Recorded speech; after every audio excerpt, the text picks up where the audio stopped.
They were the master navigators of the ancient world, sailing their cedar ships beyond the horizon when most mariners hugged the coastline in fear.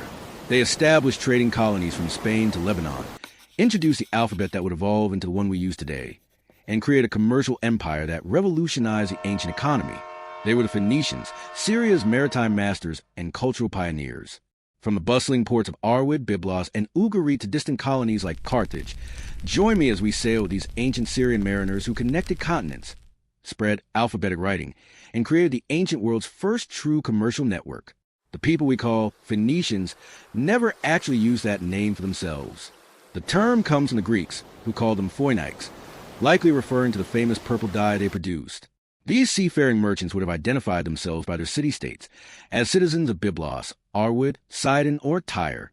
Ethnically and linguistically, the Phoenicians were Canaanites, part of the broader Semitic-speaking population of Syria-Palestine. What distinguished them was their geographic focus on the coastal region and their maritime orientation. Their homeland stretched along the eastern Mediterranean coast from northern Syria to modern Lebanon, with important Syrian centers at Arwad, modern Arwad, Tel Succus, and Ugarit until its destruction around 1200 BCE. The Phoenician civilization emerged from the ashes of the late Bronze Age collapse around 1200 to 1100 BCE. As the great empires of the Bronze Age, Egypt, the Hittites, and Mycenaean Greece, crumbled, the coastal Canaanite cities seized the opportunity to assert their independence. Free from imperial oversight, they developed distinctive political systems based on merchant oligarchies and kings whose power was often checked by councils of wealthy citizens. What made the Phoenicians exceptional was their mastery of maritime technology and navigation. Ancient sources universally acknowledge them as the Mediterranean's premier shipbuilders and sailors. The Greek historian Xenophon wrote that a Phoenician ship was the most perfect arrangement of things I have ever seen. Phoenician shipwrights developed two main vessel types that revolutionized ancient seafaring. Their famous round ships were broad-beam merchant vessels capable of carrying up to 450 tons of cargo, an astonishing capacity for the ancient world. These ships featured innovative hull designs that maximized cargo space while maintaining seaworthiness. Even more impressive were their sleek warships called longships or biremes, powered by both sails and oars arranged in two banks. These vessels combined speed, maneuverability, and striking power, making Phoenician naval forces formidable. The distinctive ram at the prow, often shaped like a boar's head or other animal, could puncture enemy hulls, a tactic the Phoenicians pioneered. Archaeological discoveries have confirmed ancient accounts of Phoenician naval prowess. Underwater excavations off the Israeli coast uncovered a remarkably preserved Phoenician shipwreck from the 8th century BCE. The vessel's construction revealed sophisticated techniques, including mortise and tenon joints that created a hull of exceptional strength and flexibility, crucial for surviving Mediterranean storms. Perhaps most impressively, the Phoenicians mastered celestial navigation, allowing them to sail out of sight of land, a feat few other ancient mariners dared attempt. They were the first Mediterranean people to use the North Star, which they called the Phoenician Star, for navigation, enabling them to maintain course during night voyages. This knowledge allowed them to establish trade routes to distant regions like Britain, West Africa, and possibly even circumnavigate Africa, as claimed by the Greek historian Herodotus. The foundation of Phoenician wealth was trade, conducted on a scale and with sophistication unprecedented in the ancient world. Their merchant ships carried goods from across the known world, creating the Mediterranean's first truly international commercial network. The most famous Phoenician export was their purple dye, so valuable it was worth its weight in silver. This vibrant purple, known as Tyrian purple, was produced through a laborious process involving the mucus gland of the murex sea snail. It took thousands of snails to produce a single gram of dye, making purple-dyed textiles luxury items reserved for royalty and elites. Indeed, the color purple's association with royalty stems directly from this Phoenician industry. Archaeological excavations at Syrian Phoenician sites like Arwad and Tel Succus have uncovered evidence of industrial-scale purple dye production, with massive middens trash heaps of crushed murex shells. These sites reveal the environmental impact of this industry. Local murex populations were sometimes harvested to extinction, forcing production to move to new locations. Beyond purple dye, the Phoenicians traded in a remarkable array of goods. They exported fine cedar wood from the mountains behind their cities, prized for shipbuilding and luxury construction throughout the Mediterranean. Their glassmaking was renowned, with Phoenician artisans developing new techniques for colored glass production. Their metalwork, ivory carvings, and textiles were highly sought after luxury items. Just as important was their role as middlemen, connecting resources and markets across vast distances. Phoenician merchants brought tin from as far as Britain to bronze-producing regions in the eastern Mediterranean. They transported silver from Spain, gold from Africa, ivory from elephants, ostrich eggs, and exotic animals. They carried grain, oil, and wine between regions of surplus and shortage. To facilitate their far-flung trading networks, the Phoenicians established a string of colonies and trading posts across the Mediterranean. The most famous was Carthage in modern Tunisia, founded by settlers from Tyre around 814 BC, according to tradition. Other major colonies included Cadiz in Spain, Palermo in Sicily, and Utica in North Africa. These colonies served multiple purposes. They provided safe harbors for Phoenician ships, secure warehouses for goods, and access to local resources. They created new markets for Phoenician products and served as collection points for regional goods.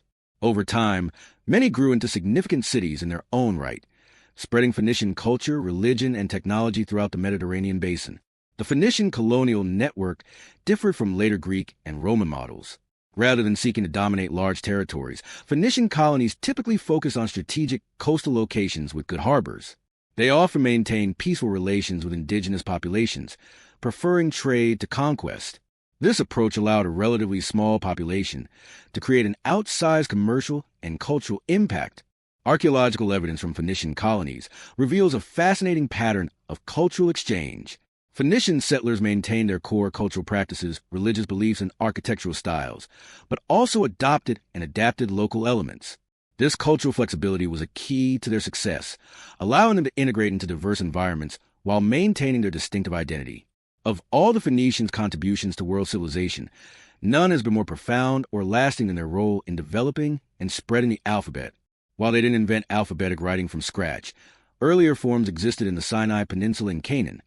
The Phoenicians refined it into an efficient system of 22 consonantal letters and spread it throughout their commercial network. The genius of the Phoenician alphabet lay in its simplicity and efficiency. Earlier writing systems like Egyptian hieroglyphics or Mesopotamian cuneiform required knowledge of hundreds of complex signs. The Phoenician system reduced writing to a manageable set of simple symbols representing consonantal sounds. This made literacy accessible to merchants, administrators, and others beyond the specialized scribal class. The practical value of this innovation for trade cannot be overstated. Merchants can now keep records, draft contracts, and communicate across distances without specialized training. A ship captain could carry written instructions rather than relying on memory. Inventory could be precisely tracked. The alphabet democratized information in a way that transformed commerce and administration. From a Phoenician alphabet, nearly all modern alphabetic writing systems descend. The Greeks adopted and adapted around the 8th century BC, adding vowels to create the first true alphabet. From Greek, it evolved into Latin, Cyrillic, and other European scripts. Meanwhile, Aramaic adapted the Phoenician system, eventually giving rise to Hebrew, Arabic, and various Asian writing systems. Archaeological discoveries in Syria have provided crucial evidence for understanding this revolutionary development. At Ugarit, excavations uncovered both traditional cuneiform tablets and early alphabetic texts, showing the transition between writing systems. At Tel Fakhariya in northeastern Syria, a statue with bilingual inscriptions in Aramaic alphabetic script and Akkadian cuneiform demonstrates how the new writing system spread alongside traditional forms. Phoenician religion reflected their maritime and commercial orientation. Their pantheon included Baal-Hamon, a powerful sky and fertility god, Melkart, protector of sailors and patron of Tyre, Eshmun, a healing deity, and most famously, Astarte, goddess of fertility, sexuality, and war, often depicted with naval and celestial symbols. Archaeological excavations at Syrian Phoenician sites have uncovered temples with distinctive architectural features, including sacred pools that may have represented the cosmic ocean. Votive offerings found at these sites include model ships, anchors, and maritime-themed figurines, emphasizing the sea's central role in Phoenician religious life. One controversial aspect of Phoenician religion was child sacrifice, particularly the practice called mok, mentioned in both ancient sources and archaeological evidence. While some scholars debate the extent and nature of this practice, excavations of Phoenician colonies have uncovered special burial grounds called tofits containing urns with cremated remains of young children alongside sacrificial animals. In art, the Phoenicians developed a distinctive style that combined elements from Egyptian, Mesopotamian, and Aegean traditions with their own innovations. Their ivory carvings were particularly renowned, featuring intricate scenes of hunts, battles, and mythological subjects. Phoenician metalwork included delicate jewelry and magnificent bowls with concentric bands of decoration showing processions, hunting scenes, and mythological narratives. Music played an important role in Phoenician culture, with distinctive instruments including the double pipe, frame drum, and lyre. The Greek word for the lyre, kinnera, derives from Phoenician kinner, suggesting the instrument's origins. Phoenician musicians were famous throughout the ancient world, with specialized troops traveling to perform at foreign courts. Despite their cultural and commercial achievements, the Phoenician city-states rarely achieved lasting political independence. Their location on the strategic coastal corridor between Egypt and Mesopotamia made them frequent targets for imperial powers. After a brief period of independence following the Bronze Age collapse, the Phoenician cities came under Assyrian domination in the 9th to 7th centuries BCE. Rather than resisting militarily, they generally adopted a pragmatic approach of paying tribute while maintaining internal autonomy and commercial freedom. This allowed them to preserve their prosperity even under imperial control. When Assyrian power waned, the Neo-Babylonian Empire under Nebuchadnezzar II conquered the region. The Phoenician city of Tyre famously withstood a 13-year siege before finally submitting. Later, the Persian Empire incorporated Phoenicia into its administrative system, using Phoenician ships as the backbone of its Mediterranean fleet. Alexander the Great's conquest in 332 BC marked the beginning of Hellenization in the region. While Phoenician culture and language persisted for centuries afterward, the distinctive Phoenician identity gradually merged into the broader Greco-Roman world. Their colonial offspring Carthage would continue to struggle against Mediterranean rivals, most famously in the Punic Wars against Rome, before its final destruction in 146 BCE. Archaeological work at Syrian Phoenician sites has provided crucial insights into this remarkable civilization. The island city of Arwad, ancient Arados, the northernmost major Phoenician center, has yielded impressive remains of massive stone walls built with blocks weighing up to 70 tons, testimony to Phoenician engineering skills. At Tel Succus, excavations revealed a Phoenician settlement with evidence of Greek influence, demonstrating the cultural exchange that characterized Phoenician ports. The site includes temples, residential quarters, and industrial areas for purple dye production and other crafts. Underwater archaeology along the Syrian coast has discovered ancient harbors with sophisticated breakwaters, quays, and warehouses. These facilities could accommodate dozens of ships simultaneously and included specialized areas for shipbuilding and repair. Perhaps most significantly, excavations at Ugarit, though technically pre-Phoenician, the city was destroyed around 1200 BCE, have provided crucial understanding of the cultural and linguistic background from which Phoenician civilization emerged. The thousands of tablets discovered there, written in both cuneiform and an early alphabetic script, reveal the transitional period that would lead to the Phoenician achievement. The story of the Phoenicians challenges us to reconsider how we define historical significance. They built no massive monuments like the Egyptians, conquered no vast territories like the Assyrians, and left no extensive literary corpus like the Greeks. Yet their practical innovations, alphabetic writing, advanced shipbuilding, celestial navigation, and commercial networks, transformed the ancient world in ways that continue to shape our lives today.